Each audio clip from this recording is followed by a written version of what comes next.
बहुत सावधानी से कथा सुनिएगा और अपने चित्त में उतारिएगा। शिव महापुराण की कथा जिसके घर में चल रही है, जिसके टीवियों पर चल रही है, जिसके फेसबुक यूट्यूब पर चल रही है, जिसके मोबाइलों में चल रही है, घर में भले 5 मिनट शिव महापुराण की कथा चले, पर प्रतिदिन अपने मोबाइल को चालू कर 5 मिनट शिव पुराण चालू कर छोड़ दिया। घर में टीवियों पर अगर कथा आए तो भले सुनो चाहे नहीं सुनो, 5-10 मिनट उस टीवी को चालू कर छोड़ा करो, जिससे वो शिव महापुराण के शब्द हमारे घर के वातावरण को शुद्ध करें। प्रभु बाबा भोलेनाथ ने कहा, पार्वती जब चौसर खेलते समय तूने मेरे वस्त्र लिए, मैं जल क्रीड़ा करने के लिए, जल में तप करने के लिए बैठा, तप के करने से मेरे शरीर से पसीना बह निकला, उस पसीने से 5 धाराएं प्रकट हो गई, उस 5 धारा से गंगा जी की गोद से मेरी ये 5 बेटियां प्रकट हुई है। पहली जया, दूसरी विषहरा, तीसरी शामली बारी, चौथी देव और 5वीं दोतली। ये 5 कन्या शंकर जी की 5 बेटियां। उसी समय पर माता पार्वती ने गंगा जी के जल को हाथ में लेकर कहा, गंगा तू मेरी बहन है, मेरे गर्भ से तो संतान नहीं हुई, पर तूने मेरे बच्चों को पाला पोसा बड़ा किया, इसलिए तेरे घाट पर आने वाला व्यक्ति शंकर जी के साथ तेरा स्मरण करेगा और जो हर हर गंगे बोलेगा, गंगा उसको तेरे स्नान का पुण्य घर बैठे मिल जाएगा। हर हर गंगे बोलो जम के। केवल गंगा के साथ उसी दिन से हर हर शब्द जुड़ गया और जिंदगी हो गई आपकी बोलते बोलते। आपको अभी तक नहीं मालूम होगा कि हर हर गंगे क्यों बोलते। जीवन हो गया भैया। शिव महापुराण में एक एक संवाद है। चावल क्यों लगाना चाहिए, शिव जी को कंकु क्यों नहीं लगाया जाता, शंकर को कुंकू नहीं लगता, रोली नहीं लगती, क्योंकि भगवान शंकर जब एक बार बैठे थे तो एक भगत ने शिव जी का कुंकू अभिषेक कर दिया था। कुंकू अभिषेक करा, इतने में माता जगत जननी जगदम्बा उसी समय पर आ गई। पार्वती ने शंकर जी के ऊपर से रक्त की धार जब बहते हुए नीचे आई, भोलेनाथ जी के शरीर से रक्त बहता देखकर माता पार्वती को क्रोध आ गया। पार्वती ने उसी समय पर श्राप देना चाहा। शिव जी ने कहा, पार्वती उसने कुंकू अभिषेक करा है और तू श्राप दे रही है। पार्वती ने कहा, मैं जान नहीं पाई, पर भोलेनाथ आपसे वचन देती हूं कि आज के बाद आपके शरीर पर यह रक्त ना देखूं। इसलिए आज तक शंकर जी के शिवलिंग पर कभी कंकु नहीं चढ़ाया जाता, कुंकू नहीं चढ़ता। शिव जी को चंदन चढ़ेगा, हल्दी चढ़ेगी, अष्टगंध चढ़ेगा, गुलाल चढ़ेगी, अबीर चढ़ेगा, पर कुंकू नहीं चढ़ेगा। शंकर को कुंकू नहीं। जैसे अधिक मास के महीने में, अभी जो अधिक मास आ रहा है ना, आपके लिए तो लाभदायक है, समझ लो ये कथा। अधिक मास के महीने में जैसे पहले दिन का अधिक मास होता है, ऐसे 5वां दिन का जो अधिक मास होता है, पंचमी तिथि का, पंचमी तिथि का अधिक मास, शास्त्र कहता है कि जिसके घर में संपदा की कमी हो, पैसा आ ही नहीं रहा हो, सब दूर उलझ गया हो, बहुत टेंशन चल रहा हो, 3 साल में एक बार अधिक मास आता है। अधिक मास की पंचमी तिथि के दिन गन्ने का रस, गन्ने का रस जानते हो, ईख का रस, गन्ने का रस तुलसी जी के क्यारे में हाथ में लेकर 7 बार अपना नाम और गोत्र बोलकर छोड़ दो। जिंदगी में 3 साल में तो करोड़पति बनकर बैठ जाओगे, कभी लक्ष्मी की कमी नहीं आ सकती। अगला अधिक मास आएगा तो तुम तैयारी में बैठे रहोगे कि फिर पंचमी तिथि आए, फिर मैं गन्ने का रस डाल। केवल अधिक मास में होता है, अधिक मास के सिवा नहीं कर सकती, केवल अधिक मास, अधिक मास के अंतर्गत करें। और आपको तो मौका मिल रहा है ज्येष्ठ का अधिक मास है इस साल, बड़े प्रेम से आनंद में। और हम तो निमंत्रण दे रहे हैं आपको कि अधिक मास में मुंबई में महेश्वरी समाज द्वारा विष्णु महापुराण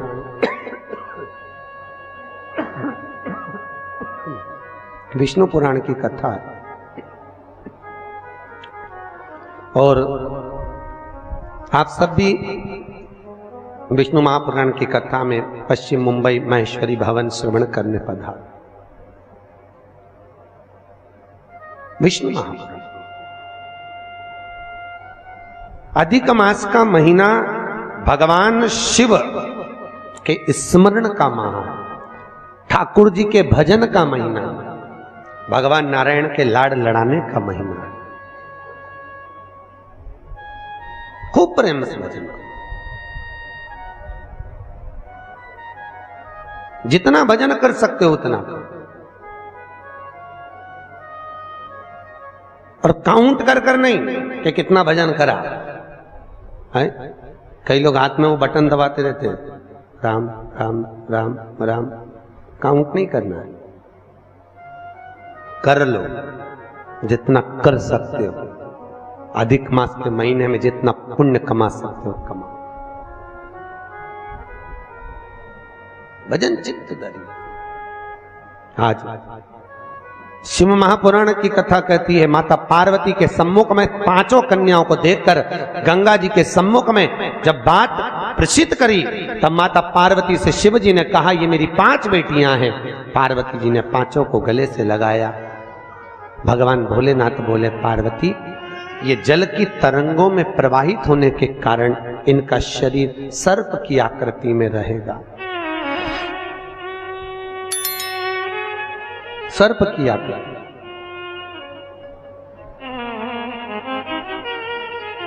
और वो 5 कन्या शंकर भगवान की 5 सर्प रूप की बेटियां हुई। सर्प रूप। आज भी नाग पंचमी के दिन घर के दरवाजे पर, घर के दोनों ओर, अब इधर पूछते हैं कि नहीं पूछते मालूम नहीं, पर नाग पंचमी के दिन 5 सर्प यहां बनाते हैं। 5 सर्प बनाए जाते हैं। वो शंकर भगवान की 5 बेटियां बनाई जाती है और नाग पंचमी के दिन उनकी पूजन होती है। नाग पंचमी।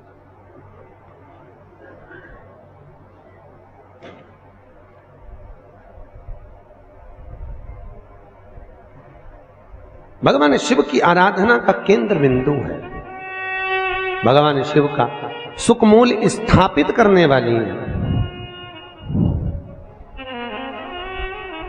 भगवान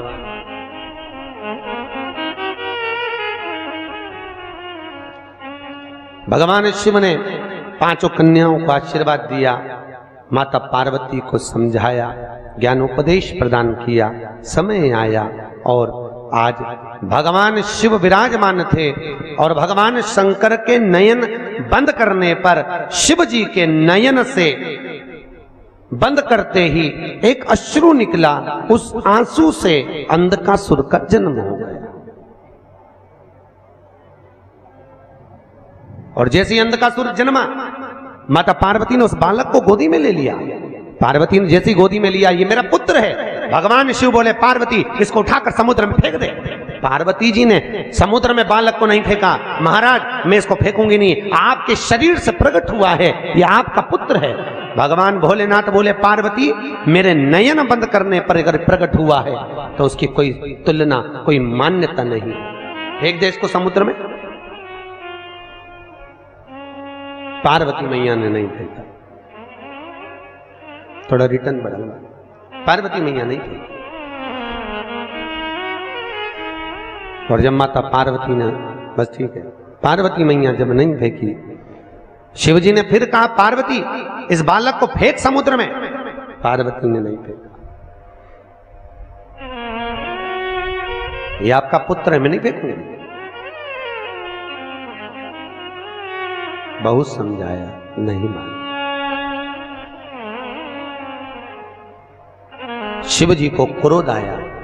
तब माता पार्वती ने अंधकासुर को समुद्र में डाला।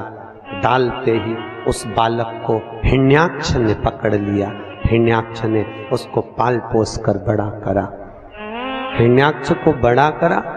समय आया, जैसे हिरण्याक्ष ने जैसे ही अंधकासुर को बड़ा किया, पाल पोस कर तैयार किया, समय आने पर भगवान नारायण ने वराह अवतार धारण कर हिरण्याक्ष के प्राणों को हर लिया। पृथ्वी को लाकर जल के ऊपर ठहरा दिया। तब उस अंधकासुर को क्रोध आया और अंधकासुर ने ब्रह्मा जी का तप कर कर वर प्राप्त करा। ब्रह्मा जी से मांगा, ब्रह्मदेव मैं वैसे तो वीर हूं पर मुझे वर देना है तो वर दीजिए, ऐसा वर दो। अंधकासुर को मालूम था कि मैं अपनी मां के गर्भ से पैदा ही नहीं हुआ। तो अंधकासुर ने मांगा, जिस दिन मैं अपनी मां को गलत दृष्टि से देख लूं, जिसने मुझे अपनी गोद में खिलाया हो उसको अगर गलत दृष्टि से देखूं तो मेरे प्राण छूट जाए। क्योंकि अंधकासुर को तो ये मालूम था कि मेरे कोई मां है, पर उसको कौन बताए कि तू पार्वती की गोद में खेला है। पार्वती की गोद। जिस दिन मैं अपनी मां को अगर गलत दृष्टि से देखूं उसी दिन मेरे प्राण छूटे, बस उस दिन मेरा अंतिम समय हो। ब्रह्मा जी ने कहा तथास्तु। और अंधकासुर बड़ा हो गया, आनंद सुख स्थापित हो गया, चारों तरफ सत्ता ही सत्ता अंधकासुर की हो गई, किसी को पृथ्वी पर रहने ही नहीं देता, सब घबरा गए। तब अंधकासुर ने अपने दूतों को बुलाकर कहा, जाओ सबसे सुंदर जो नारी हो, सबसे सुंदर जो कन्या हो उससे मैं विवाह करूंगा, मेरे लिए लाओ। इतने में एक दूत बोला, जो सबसे सुंदर थी, जो सबसे अति रमणीय थी, उसने तो शंकर जी को पति बना लिया। अरे तो क्या हुआ, शिव को पति बनाया है, उसको मैं अपनी पत्नी बनाऊंगा। कहां रहती है? कैलाश पर। और बताओ, मां के लिए गलत दृष्टि रखकर अंधकासुर चला कैलाश पर, और आज माता पार्वती उसी समय पर सुंदर भगवान शिव के लिए आनंदमय सुंदर भांग को घोट रही। क्यों घोट रही? कई लोग कहते हैं शंकर जी को भांग प्रिय है। कौन सी पुराण में लिखा है कि शिव जी को भांग प्रिय है? कहीं लिखा? अरे बोलो तो। पूरी शिव महापुराण में, भागवत पुराण, नर्मदा पुराण, गर्ग संहिता आदि आदि के जितने शास्त्र, जितने प्रमाण देने वाले पुराण हैं, कहीं नहीं लिखा कि शंकर जी को भांग प्रिय है। शिव को भांग प्रिय नहीं है भैया। वो तो शंकर जब आपको मालूम है ना, मंथन में जब विष निकला था, विष शिव जी ने पिया था, उसकी बूंदें नीचे गिर गई थी, उससे भांग धतूरा उत्पन्न हो गया था। शंकर जी के पास में भांग रखी है, पी नहीं रहे। क्यों? शंकर जी के पास में जब भांग रहती है, चारों तरफ से जब हवा आती है, तो शिव जी ने जो जहर पिया है उससे कंठ नीला पड़ गया है। वो भांग की हवा से शंकर जी के गले को ठंडाई मिलती है। शंकर जी भांग पीते नहीं है, पर दुनिया के लोगों ने तो शंकर जी को बदनाम कर दिया। शिव जी की प्रिय, तो शिवरात्रि पे लोग घोट घोट के शंकर जी को भी भोग लगा दे और खुद भी पी जा ले। शिव जी की प्रिय, खूब घोटो।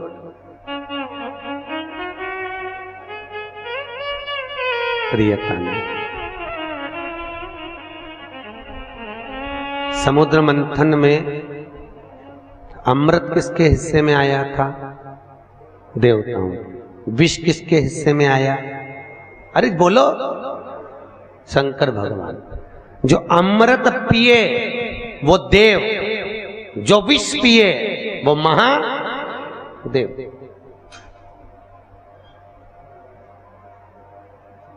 ताजी रोटी किसकी किस्मत में होती है? घर की बहू बेटियों के। ठंडी रोटी किसकी किस्मत में होती है? घर की डोकरी के, घर की वृद्ध। क्यों? मां भले रसोई घर में नहीं जाती, पर रसोई घर में प्रत्येक सास, आप भी सास होगी, प्रत्येक सास घर में बहू जब भोजन बनाती है तो एक बार सास घर में राउंड लगा कर आती है, चौके में देख कर आती है डब्बे में रोटी कितनी बची है, डब्बे में रोटी कितनी बची है। क्योंकि बहू अगर ज्यादा रोटी होगी तो उठाकर गाय को डाल देगी, तो जब सास जीमने बैठती है तो कहती है बेटा मुझे वो ठंडी रोटी ला दे। क्यों? सास को मालूम है ना बहू खाएगी, ना बेटा खाएगा, ना पति को खान दूंगी और ना कोई खाएगा, आखिरी में वो गाय के मुंह में चली जाएगी और इतनी रोटी बहू फेंकेगी, दिल मेरा दुखेगा। तो घर की बूढ़ी माँ कहती है मुझे ठंडी अच्छी लगेगी, कड़ी के साथ, दाल के साथ मैं ठंडी रोटी खा लूंगी, ला दे। और बहू ने ठंडी रोटी लाके मम्मी को दे दी, माँ ने खा ली। उसी तरह क्या शंकर भगवान को अमृत प्रिय नहीं था? अरे बोलो तो, था ना प्रिय। अगर देवताओं को अमृत अच्छा लग रहा है तो भोलेनाथ जी को भी अमृत अच्छा लग रहा है। पर शंकर भगवान ने सोचा अगर मैं अमृत पीऊंगा तो विष कौन पिएगा, इसलिए एक काम करता हूं, तुम सब गर्म रोटी खाओ, मैं ठंडी खा लेता हूं। इसी को कहते हैं महादेव। और मेरे भारत की भूमि की जो वृद्ध माताएं हैं, भारत के भूमि की जो बूढ़ी बूढ़ी माँ है, ये भी महादेव से कम नहीं है, जो रोज घर में विष को धारण कर रही है, रोज घर में कुछ ना कुछ घूंट पी रही है।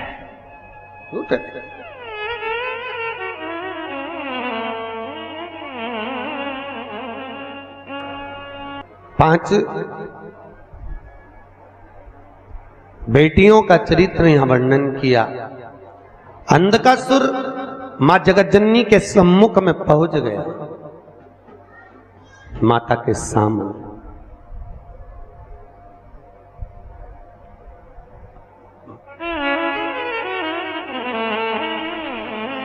सभी देवियों में सर्व सुंदर